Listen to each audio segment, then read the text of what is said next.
네, 여러분 이제 우리가 오늘 본문을 읽으면서 주님께서 행하셨던 사역들보다는 이제 주님께서 하신 말씀에 귀를 기울여야 하는 상황으로 흐르고 있는 것을 알게 됩니다. 주님께서는 귀신을 쫓으셨고 병 고치는 이적, 기사, 이와 같은 기적적인 사역은 초자연적인 표적임에도 불구하고 여기에는 제한적인 메시지만이 있을 뿐입니다. 자, 그런데 주님께서는 조금 전에 본문에서 무엇을 말씀하셨습니까? 어, 결코 타협하지 않게 하시는 제자도를 말씀하셨습니다. 그리고 이제 조금 더 앞에 본문에서는 우리는 이제 벌써 잊어버리기 마련입니다만은 바로 앞에서는 십자가의 죽으심에 대해서 말씀하셨습니다. 그리고 오늘 본문은 어떤 본문입니까? 변화산에서 영광스럽게 변화되는 그런 내용을 나타내는 본문이죠. 자, 그런데 그렇게 영광스럽게 변화되신 모습은 둘째로 치고 다시 한번 십자가의 죽으심을 이 내용 안에서 거론하시는 것을 우리가 읽게 됩니다. 여러분, 요즘 말로 표현한다면 진도가 아주 빠르게 거침없이 나가고 있으시다, 이렇게 표현할 수 있을 것 같습니다. 지금 주님께서는 급속도로 본론으로 들어가고 계신 것을 알 수 있습니다. 그 본론이라고 하는 것은 무엇입니까? 십자가에서 죽으신다는 내용입니다. 주님께서는 이런 맥락에서 타협 없는 제자도도 말씀하셨습니다. 주님께서는 자신의 생명을 우리에게 다 주시고 또 나의 생명도 요구하시는 이와 같은 관계로 주님의 제자들을, 그리고 이 자리에 있는 우리들을 이끌고 가십니다. 그리고 오늘은 이렇게 본문에서처럼 변화산의 영광을 함께 맛보자고 하십니다.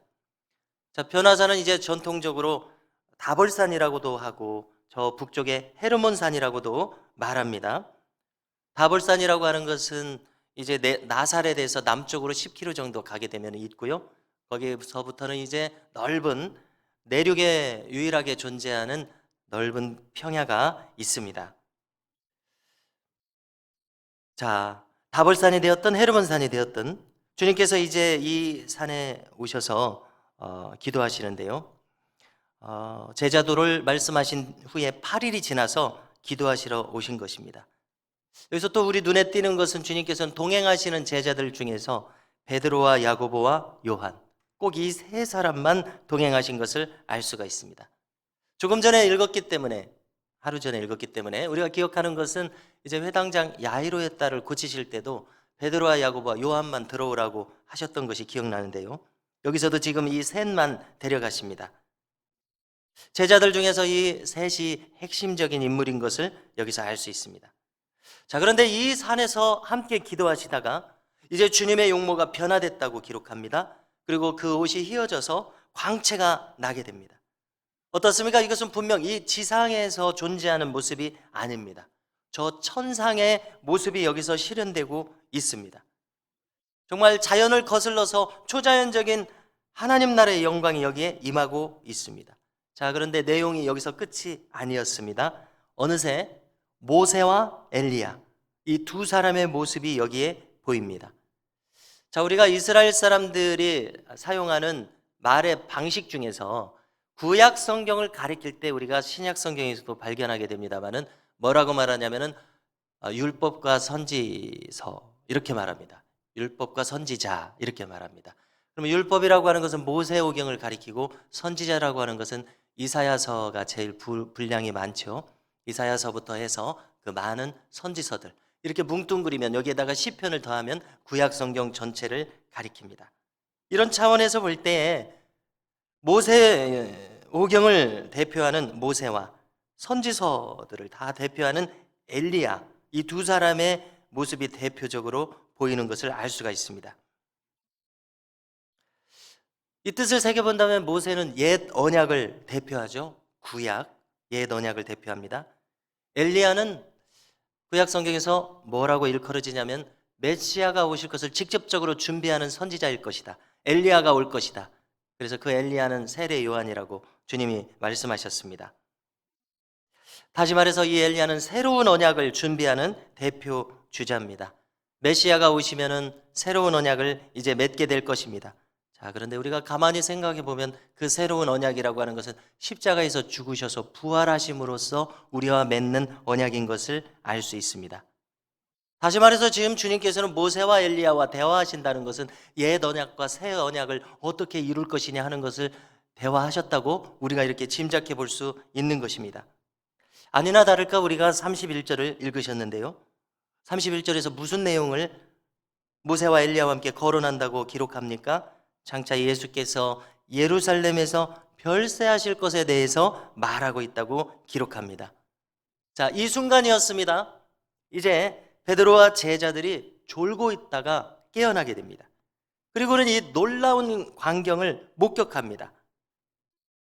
그리고는 이제 조금 전에 예수님께서 또 하신 말씀 중에 죽기 전에 하나님의 나라를 볼 자들도 이 자리에 있다고 하셨는데요. 여기 바로 이 세 제자가 하나님 나라의 영광스러움을 지금 목격하고 있는 것입니다. 자, 우리가 만일 그 자리에 있다면 우리도 이 말할 수 없는 영광스러움에 도취될 것입니다. 자, 이 영광에 도취된 베드로가 무슨 말을 했습니다. 뭐라고 말했습니까? 주님, 여기가 좋사오니 초막 셋을 지어 주님과 모세와 엘리야의 거처로 삼으시죠. 이렇게 말했습니다. 자, 이 말은 재미있기도 하고 이 말은 참 흥미를 유발합니다. 그러나 이제 결론적으로 이것은 지금 베드로의 무지가 드러나는 말이었습니다. 베드로는 사람이 좋은 사람입니다. 그리고 감성적입니다. 자, 그러나 이것이 하나님 나라를 생각할 때 그것으로는 부족한 것을 알 수 있습니다. 왜냐하면 베드로가 한 이 말은 이제 주님께서 가셔야 할 메시아 사역의 최종 목적지와 거리가 있는 말이 되기 때문에 그렇습니다. 주님께서는 지금 여기 변화산의 영광에 머물러 계셔서는 안 되고 이제 내려가셔서 십자가의 죽으심을 향해서 담대하게 나아가셔야 됩니다.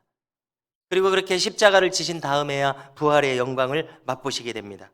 그렇지만 베드로는 자기가 지금 의도하지 않았다 할지라도 주님께서 마땅히 가셔야 할 사명의 길을 거슬러서 행하고 있는 것을 알 수가 있습니다. 이것은 그 사람이 훌륭하다 할지라도 그 훌륭함과 그의 의도와는 다르게 하나님 나라가 가는 정도를 거스를 수 있다는 것을 우리로 깨닫게 합니다. 그렇기 때문에 우리들은 어떤 자세를 가져야 합니까? 나의 훌륭함, 나의 인간됨을 넘어서는 하나님 나라의 정도가 과연 무엇일지를 헤아릴 수 있는 지혜가 우리 가운데 필요하다고 믿습니다. 지금 하나님께서 우리를 향한 초점을 어디에 두고 계시는지 우리가 깨어있음으로 그것을 헤아리고 그 뜻을 순종해야 한다고 믿습니다. 자, 33절의 끝부분을 보니까 누가는 이렇게 기록합니다. 베드로가 지금 자기가 하는 말을 자기도 알지 못하더라 이렇게 기록합니다. 지금 베드로는 이 상황에서 가장 적중한 말을 하고 있지 않습니다. 요즘 말로 베드로는 지금 아무렇게나 생각나는 대로 말하고 있습니다. 어떻습니까? 우리가 말을 한다고 해서 그 말이 다 의미 있는 말이 아니죠. 그리고 지금 꼭 필요한 말이 아니게 될 수도 있습니다. 그렇다면 우리는 신앙을 가진 자들로서 오직 주님으로부터 온 생각이라야 비로소 지금 이 상황에서 가장 필요한 말이라는 것을 알게 됩니다. 여러분, 이때였습니다. 마치 우리가 지금 이 성경을 읽고 듣기에 베드로에게 그 입을 다물어라 이렇게 말씀하시듯이 구름이 몰려옵니다. 참으로 우리가 성경에서 이렇게 구름은 주님의 임재를 나타내는 것을 자주 읽게 됩니다. 자, 솔로몬 성전 낙성식 때 구름이 가득했죠. 시내산에서 십계명을 받을 때 구름이 가득했습니다.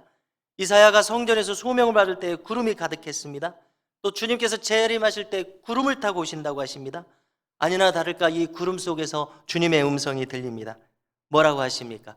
이는 나의 아들 곧 택함을 받은 자니 너희는 그의 말을 들으라. 이 음성이 들립니다. 여러분, 자, 그러면 이제 우리가 이렇게 정리하게 됩니다. 지금은 베드로가 말할 때가 아닙니다. 주님께서 말씀하셔야 될 때입니다. 초막을 지어서 여기 머무시자고 그렇게 말할 때가 아닙니다. 지금은 주님의 음성을 들어야 할 때인데 주님은 무엇이라고 말씀하실 것을 가지고 계십니까? 십자가를 지러 예루살렘으로 올라가야 되겠다. 단호한 표정으로 제자들을 이끄시고서 전속력으로 시온성을 향하여 나아가자. 바로 이 음성을 우리에게 들려주실 때입니다. 성도 여러분, 우리가 살아가는 이 시간도 마찬가지입니다. 우리의 생각으로 스스로 어수선함에 빠질 것이 아니라 우리 각 사람을 향한 주님의 계획을 우리가 들을 수 있어야 할 줄로 믿습니다.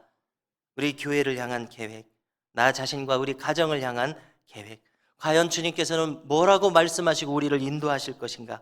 우리가 겸손하게 그 음성을 듣기 위해서 주님 앞에 기도의 자리로 나아와야 할 줄로 믿습니다.